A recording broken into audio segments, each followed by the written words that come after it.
Guys, look at this beast. So we're in the full test phase with the aerial rider. 60 volt setup. As you guys know, we've been testing this 60 volt controller that we're developing, we're helped develop, and so far testing has been fantastic. But one thing that I've really wanted to test out, because a lot of people ask me this question, is how does it perform with multiple batteries? So, in the spirit of me and what you guys know I do, I got my stock Suron battery. So if you guys have never seen a Suron, it's one of these bad boys right here. So these come from the factory with a 32 amp hour 60 volt battery. So this one's already upgraded. As you can see, I got batteries sitting everywhere. But we went ahead and took the stock battery, which is, like I said, 32 amp hour 60 volt. And I mounted it to the back here just temporarily with a couple of Strapino straps, the best straps in the world. As you can see, no extra strap hanging anywhere. Pretty trick little setup. And we're running this in conjunction with the 60 volt battery that's on the down tube as well. And we're doing that with a battery combiner. You can get them on Amazon, they're like 50 bucks. And that allows us to run both batteries in parallel, and they'll balance each other. So the combiner allows the batteries to be at, like, say, slightly different voltages, and it'll still combine them. In this case, they're both 60 volts, but you can do like a 52 and a 48 if you've got your stock battery. You could do a 60 and a 52. You can change it up. You can do multiple different voltages. So anyway, we've got 60 and 60, but this big 60 is not going to drain as fast as this little 60. So with the combiner, they're both going to combine and drain at the same voltage. And that takes the load off of this little guy, which does pretty good. I did notice with everything cranked up, full field weakening, everything, even the 60 volt battery was sagging.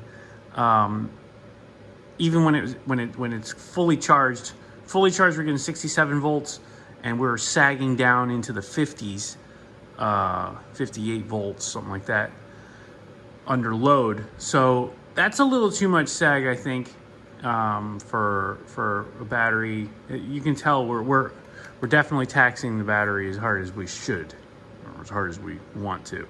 So with this big battery on board, we're expecting little to no sag. 4 volts is about right. We want to see about a 3 to 4 volt sag. That's okay. That would indicate to me that everything's right where it needs to be. And we're going to be putting a lot of strain on the controller. So that's the idea here. I want to see, remember, this controller is operating at 50 amps. So we're going to be pushing it 50 amps solid. We're going to take it for a rip, and we're going to see what that means. So we've got the batteries charging up right now. As soon as we're fully charged, we'll take it out and go for it. Here's the combiner, just in case anybody wants to see what it looks like. As you can see, you get your 2 batteries plugged into it, then the output goes right to the controller, and it fits right in the stock controller location.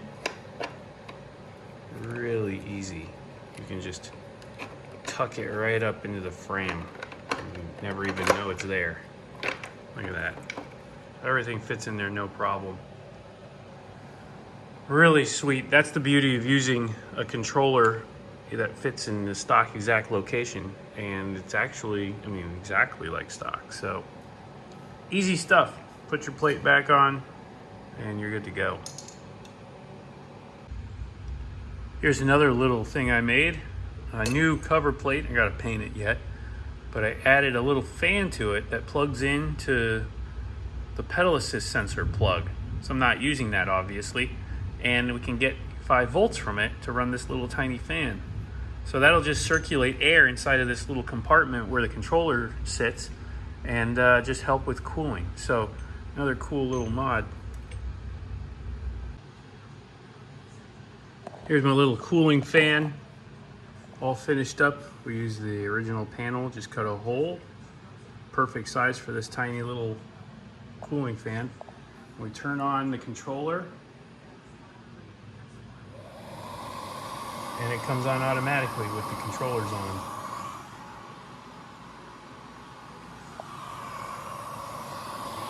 And the air is being pulled in right here and exits right here at this hole. You can actually feel the air coming out. It's pretty nice. That's gonna significantly keep the controller and stuff in here cooler because there's no airflow in here otherwise.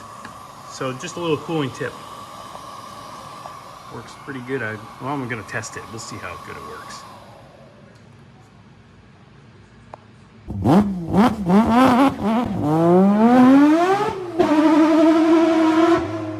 Go? Yeah, go. Okay.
Okay guys, so I got the helmet on because we're hitting those big speeds now, and we're testing out the setup. I told you guys I would do it. I wanted to see what we could get. Flat ground, we were able to get 46 miles per hour.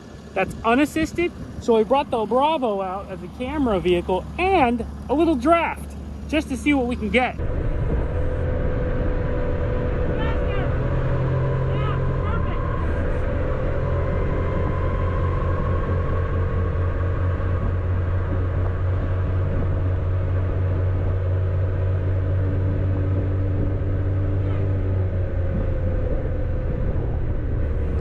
And with that draft, we hit 50.3. So 50 miles per hour official with this 60 volt setup. Is it realistic? No, maybe not. But as you can see, we got the big battery on there. We're testing everything out. But we did hit that. So if you got a wind to your back, you got a nice tailwind, or you got a little downhill, you're gonna go 50 miles per hour. No problem. This thing will do it. It will get to those speeds. That was the whole idea here. I wanted to prove that. So pretty excited about that. Hopefully you guys are too, and we'll see what's next for this bad boy, but I'm pretty excited about that. Let's get back home.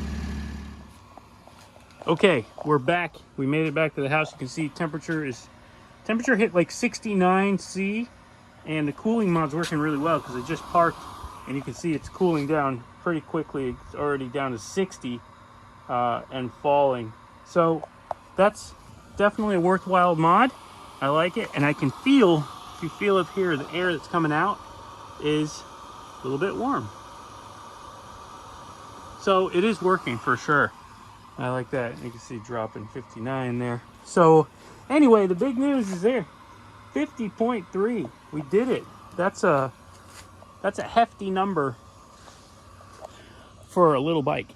And again, that's max effort. We're talking about drafting. I was drafting this perfect draftable van with the back hatch open.